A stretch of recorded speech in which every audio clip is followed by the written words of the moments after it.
Как это работает? Храповики бывают разной формы и размеров. Можно подобрать такой ключ для любой работы. Они же с муфтами увеличивают скорость и силу при закручивании и откручивании болтов. Можно выполнить работу быстро и без особых усилий, воспользовавшись только одним щелчком храпового механизма. Универсалом очень просто пользоваться. Усилие на болт или шайбу происходит только в одном направлении.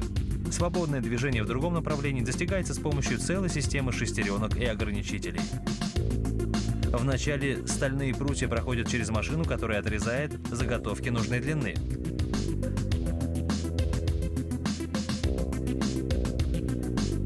Эти заготовки понадобятся при изготовлении храповиков. Автоматика пропускает их через печь, температура в которой около 1000 градусов по Цельсию. Кузнечный пресс придает заготовке форму храповика.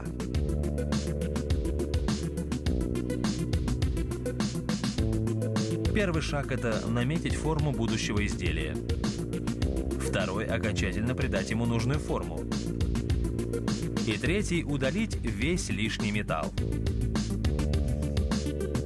После пресса храповики собираются в резервуаре, где они охлаждаются. Далее машина вертикальной резки подготавливает рабочие области храповика для дальнейшей сборки.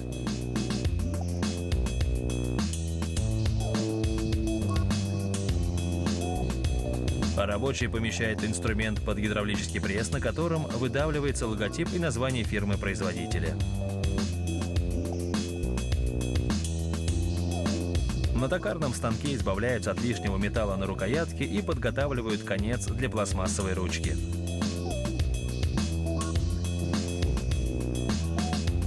Затем рабочие исправляют все дефекты на шлифовальном камне.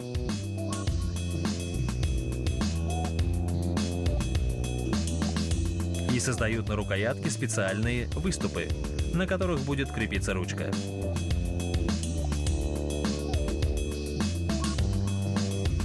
Сейчас они отправят храповики на трехступенчатую температурную закалку. Это позволит улучшить свойства металла.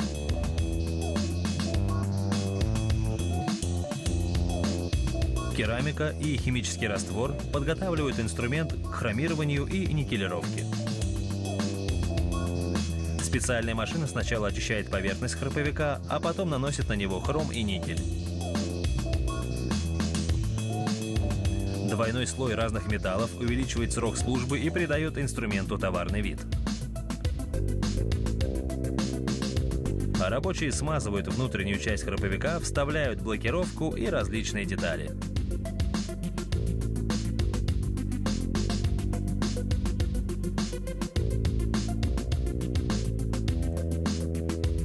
Рабочий устанавливает металлический шарик в основании шестерни и прессом вдавливает его на свое место. После этого они устанавливают все внутренние компоненты, определяющие направление вращения храповика.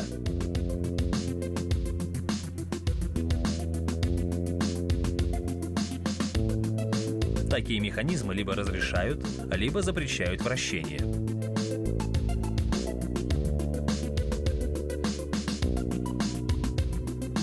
Итак, переключив в нужное положение ограничитель, вы можете либо вкрутить, либо выкрутить болт.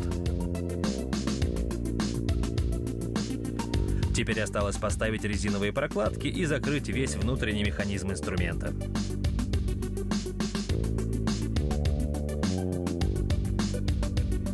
А также нужно убедиться, что механизм работает исправно. Наконец, этот аппарат закрепляет пластмассовые ручки в нужном месте. Такие инструменты создаются в 10 этапов. Теперь храповикам нужно пройти окончательные тесты на надежность и соответствие высоким стандартам качества.